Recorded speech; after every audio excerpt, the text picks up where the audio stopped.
Përshëndetje për krejt shikuesit e televizionit Dugagjini. Nga sot, do të jeni bashkë me mua Anjesa Kupetinin veç 10 minuta. Sot përdu me pyet qytetarët se cilat janë vetë zakonet më të çuditshme në familjet shqiptare. Jo më shumë kërështari më ndëgju, kështu që hajde shkojmë bashkë. Cilat janë vetë zakonet më të çuditshme në familjet shqiptare? S'kisha me qujtë janë zakonet çuditshme, se zakonisht unë jam shumë konservativ, dhe me thonë edhe përkroj familjen tradicionale. Edhe unë nuk besoj në eksperimente të reja.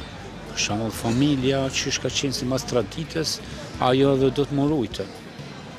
Po cilat janë disa që i kënë dëgju që tjerëve ju pengojnë, disa zakone që të tjerët i kanë qujtë të çuditshme në familje shqiptare? Ja nuk e di, ja ku nuk më ka shku mendja për diçka të tillë. Kurse unë thjesht besoj që zakonet shqiptare për familjen kanë shumë vlerë. Për shembull, darsmat me kryshqe?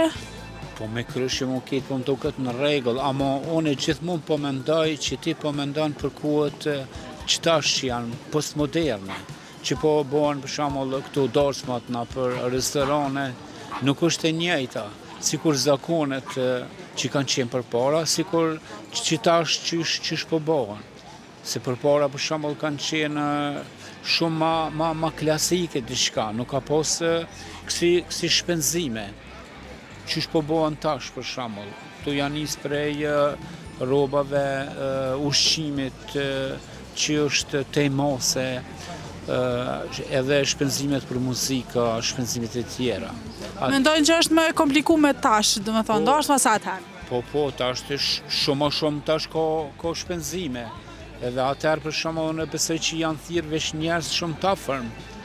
Jo sikur tani për shembull që thirret shoqënia e te kalon farefisin, ndoshta shumë më pak janë pe farefisit, e thirret shoqënia e gjanë, për shembull 200-500 e më tepër. Edhe organizohen ta zamon kam dëgju që ka organizohen edhe dasma në stilin me helikopter me shku me morë nusen. A di që kjo është për mu shumë absurde. A mendojnë që është kjo një forma moderne apo po duket prap absurde? Absurde, që kjo mu më duket absurde, sepse për shembull unë mendoj që vetë rituali i darsmës duhet mi rujtën për çka bëhet darsmja, që mi shpjegu që është martu një çiftëri, edhe gëzimin që e ka familja edhe farefisi. Po jo për shembull me dal pe kornizave të darsmës, që me anë të shpenzimeve enorme, që me kallëzu klasën ose elitën cilës i takon. Për shembull këtë rast me tregu që na jemi të pasur. Tregoni me 10 zakonet më të çuditshme në familje shqiptare. 10, të mira apo të këqija? Cilat ty duken më të çuditshme? Ja të mira ja të këqija. Për shembull, spari pi marr të këqijat, tash e themnet. Tradita do me thonë që duhet nuset, për marrim për nuset. Nëse unë vetë jam vjeher, vetëm nuset i kena lënë shumë pak si, adin gjithmonë duhet më kujdes, ndas vjerës duhet më plotsu dëshirat, duhet apo kupton, ato duhet më lënë se janë të barabartë. Si nusja si vjera janë të barabartë. Dyja duhet me pas respektin edhe adin njëna me tjetrën. Jena mik pritsa, si shqiptarët s'ka, jemi të paq, do me thonë, për pastërti, mendoj që janë numër 1, se e komutu shumë rreth botës, si shqiptarët pastërtin kur se ka, kjo është një veçanti shumë e mirë. Të këqija, muj me të thonë drejten që shumë pak kemi të këqija si shqiptarë, i kemi 2-3 zakone që unë mendoj që janë të këqija, një që e përmenda, mandej edhe që gufojmë shumë shpejt, e kemi temperamentin, do me thonë me njëherë e kena fjallën e mramët në gukështut me qitë. Tjetër, në diçka që kështë deshtë me ndryshu? Me ndryshu, thash e themnet, me këqyr gjithë kush punën e vetë, mos me përzi kush kërkujna, edukatën e kena deri diku mirë, respekti, qysh ta jepi këthema, adin, mos prit diçka ma shumë se sa që m'jep, qëto kisha pas qep me ndryshu. Zakonet më të çuditshme, ndoshta që pyesin prindrit edhe kur janë të rritur shumë, fejesat që bëhen nga njerë shumë familjare të mëdhaja, ose shpeshherë njerëzit nuk martohen me njeriu që duan, por me atë që i përcakton familja. Pastaj kemi festa të ndryshme. Çka të ka penguar mas shumti në të gjitha kohrat prej zakoneve në familje shqiptare? Unë jam njeri shumë i lirë, s'më ka penguar asnjë gjë personalisht. Jam Diçka shumë e hapur dhe e lirë, ndoshta në Shqipëri dhe në Kosovë ka njerëz që janë shumë të lirë, shumë të pavarur nga traditat shumë patriarkale. Unë për vete jam shumë e lirë, s'më ka penguar asnjë gjë. Diçka që kishe dashur me ndryshu?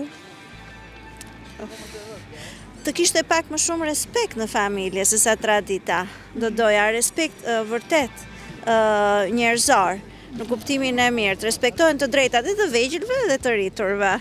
Faleminderit shumë për kohën. Përshëndetje, apo na tregon pak cilat janë 10 zakonet më të çuditshme në familje shqiptare? Për zotin së di. Mas çuditshme. Atë kohës të kaluam tash. Edhe të kohës kaluam edhe tash. Për shembull të kohës të kaluam kanë qenë martesat.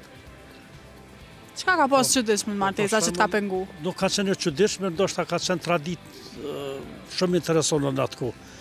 Për shembull dasmat që është zhvilluar atëherë krahasim me tash ka dallime shumë të mëdha. Çka s'pëlqen të dasma tash? Jo tash të dasma tash nuk më pëlqen zhurma. Zhurma është e papërballueshme.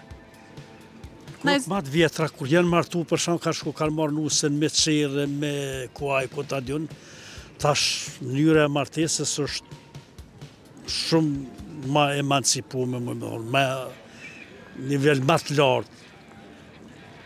Mirë po, sa e përket zhurmës është e teprume. Na i sakon tjetër diçka? Unë personalisht, në shumicën e rasteve, nuk preferoj me shku në darsma shkaku i zhurmës.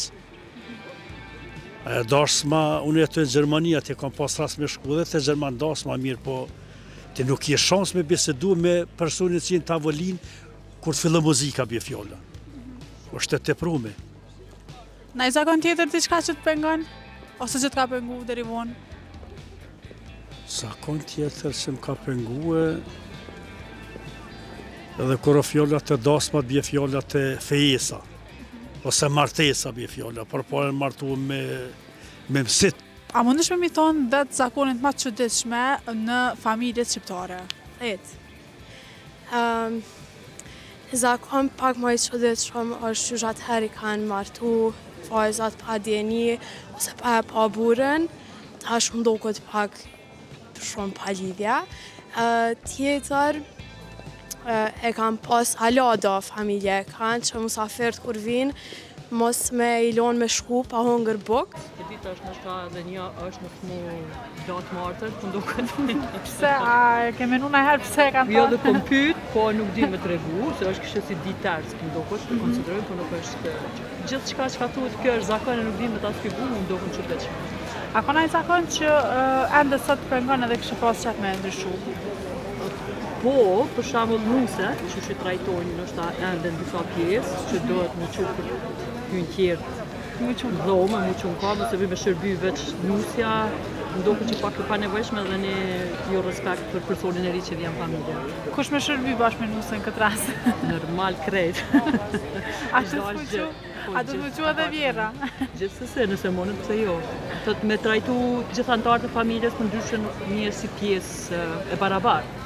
Nuk është dashme trajtu askën që të ciu të barabartë ose e ma pak. Kjo nuk po më pëlqen, nuk shta e më gabim, po ndo këtë që dishme dhe. Edhe tjetër, edhe një zakon tjetër, që nuk janojnë grave pasurie, nështë ta studia me qujtë zakon, në vendet tjera në regjion e trashigojnë, edhe më do që pak i kesh përdorun, të tëtë kur nga vjen nësë shqiptar, që ka së më pëlqen, kur nuk nga vjen mirë tradita, të shamull kapmi të lik duka gjine, më thonë, na i hen pej, të feja e lejan të rashigimin e femnës, e na i hen legjë. Dhe të pak i kesh përdorim të, së më pëlqen. Faleminderit shumë për kohën, Faleminderit. E të mira, ka dhe të mira, veç. Hajde të regome. Okej, të mira më pëlqen për shembull kur të përshëndeten me dorë në zemër, se dia kanë për putjera, dhe është tu në gjatë jeta, Kjo më pëlqen shumë, më pëlqen respekti musafirëve, do të thotë që ja bojmë edhe aja më pëlqen, më menoj që e kena pak si dallueshme edhe kur të vinë turista ndihen shumë mirë për këtë punë. Edhe kena besoj edhe shumë të mira. Faleminderit shumë për kohën, natën e mirë. Këta ishin 10 minutat për sonte e ne do shihemi sërish nesër bashkë. Deri atëherë, nga Una Njeza, natën e mirë.